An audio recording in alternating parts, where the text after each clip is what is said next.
This afternoon I'm sitting in the Chiang Mai countryside. I'm actually in Mae Rim, which is about 15-20 kilometers outside Chiang Mai, and I'm at the X-Centre. And the X-Centre is kind of the place, if you come to Chiang Mai on holiday or you come up north, you want the adventure thrills, the adrenaline rush, you come here because they have a big bungee jump, they have all-terrain vehicles going on an off-road course, they have a drift car track, they have smaller little vehicles for kids to drive off-road, electric ATVs, all that kind of thing when you want that rush of adventure and thrills.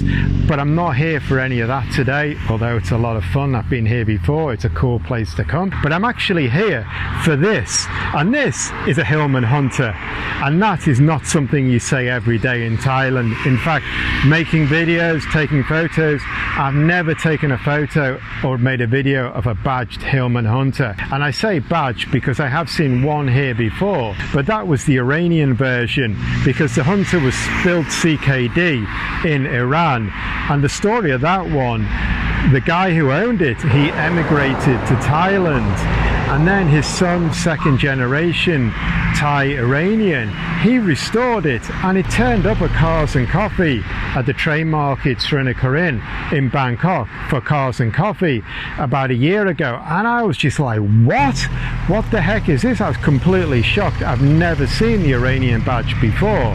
So I have seen that one. That's a Hunter CKD built in Iran. But this one is actually a Hillman Hunter, badged completely. It's got Chrysler logos on the chassis plate, the GLS on the back. It's a complete pucker Hillman Hunter, and it's got an interesting story. And Ian, who owns the X-Centre, it's his car. He collects cars, he's a car guy. And really, I've seen it on social media, I've seen what he's done with it, because he's fully restored it. So I was in Chiang Mai, and I thought, I need to go and see this car. I need to photograph this car, because you just don't see a Hillman Hunter. And I think that's also something that's changed from when it was new 40, 50 years ago. Then a Hillman Hunter, it wasn't a cool car. It was something like a Corolla or something like that, an Altis that you just get from A to B in. And you wouldn't look at one if it went past. But now if you saw a Hillman Hunter, you would just go, whoa. Because apart from the Iranian badge one, I don't know of any other in Thailand. I've never seen another, and I've never seen a Hillman badged one. So it's something really rare. It's something that really stands out from the crowd. And this one has a good story to it. All these kind of things have a story. And I think something like this is interesting, because you buy and restore a car like this, it's not a Ferrari, it's not a Lamborghini. When you buy one of those, you buy it, yeah, you spend money maintaining it. But at the end of the day, you know in 10 or 20 years time, the prices are going to go up. You're not going to lose money on it at the very least. You're most likely going to make it. So these kind of exotic cars, classic cars, you buy them, but it's also an investment. This, you buy it.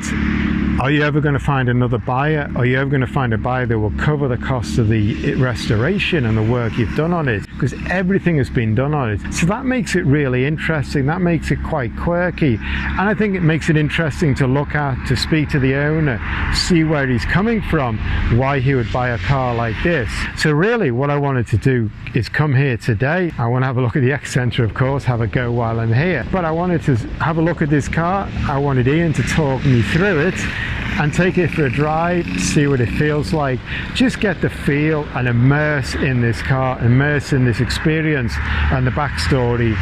So I'm not going to waffle any more than this. I'm going to ask Ian to talk us through it. I'm Ian Rauner from Chiang Mai.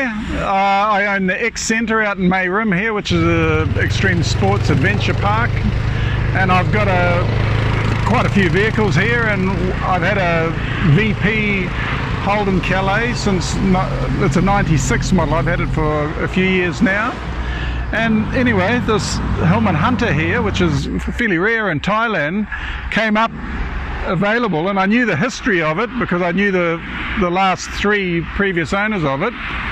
And plus my dad had one in New Zealand when I was a kid in New Zealand, so that was it. I thought it's a chance I can't let pass me by. So I got it. It was a bit scruffy, but in very, very straight good condition without any rust. So what started out as a gentle refurbishment ended up a full restoration basically, which has taken a couple of years at numerous different places. So now it's nearly complete. I've got a couple of little minor niggles to fix, and that's it. It'll be up and ready to go. Okay, here we are in the engine bay of the Hillman Hunter. As you can see, it's looking very smart. The original owners, when I brought it, I knew the 3 previous owners, so it was running when they had it, and I expected it to be running when I finished all the bodywork. Unfortunately, it wasn't. It ran terribly. I thought it was just the carburetor, so we took it to Lana Classic Cars, and Clive, who's a specialist on the carbs. I left it there, but it wasn't just the carb. The carb was completely shot, but so was most of the other engine. So they imported all the parts from England, and everything's been rebuilt from the ground up. The whole thing is new.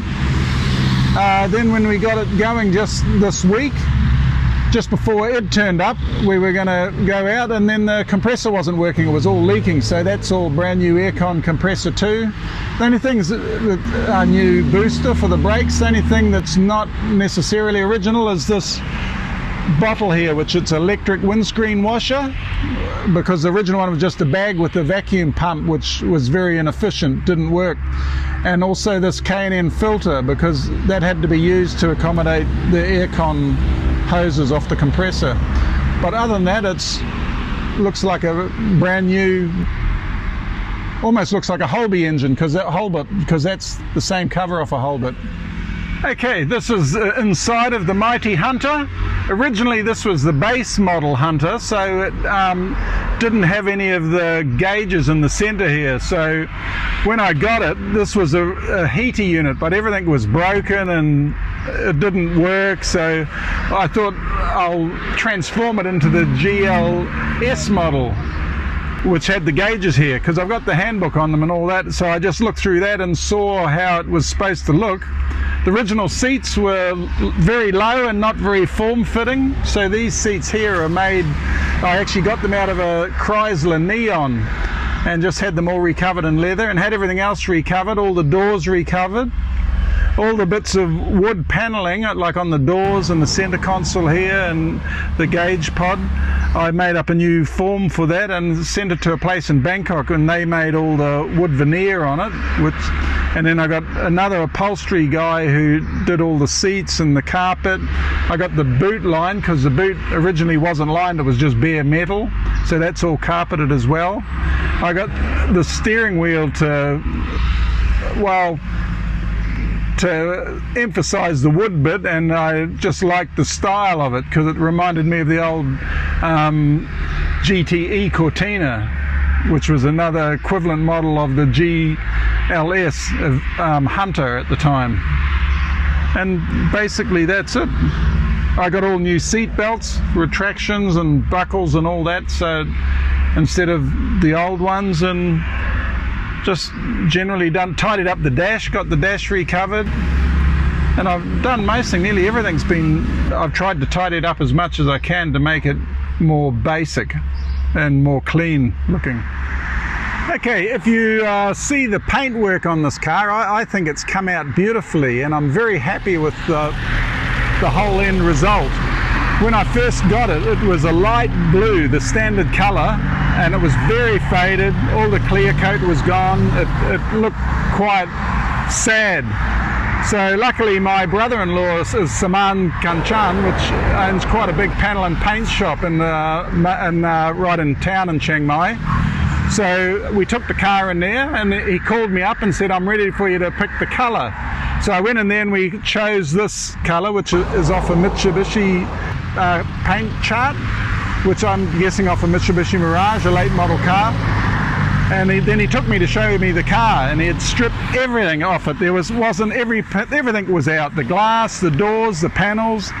Even around here, we looked at everything. There wasn't any rust in the whole car, to my surprise, because I thought he'd have quite a bit of work to tidy up, but it was all perfect. Even the lip inside the rubber that seals all the windows, all fully intact, no rust, everywhere. So I was very happy with the end result, and I think it's a beautiful bodied car with a great colour. Suits it. Okay, something a bit unique about this, when you lift the bonnet, most people are quite surprised to see this strut brace here, and it's a beautifully made thing, as you can see. But to my knowledge, it was not standard, and I don't remember seeing one in my father's car in New Zealand or any other car in New Zealand. It seems to be unique to the Asian market, which possibly could have developed from when the Hunter won the London to Sydney Marathon. They may have found some weakness that required that, because there's not a lot between them, and if you're hammering them along rough roads, and plus it makes the engine bay complete and quite sporty looking, I think. A nice addition at no extra cost.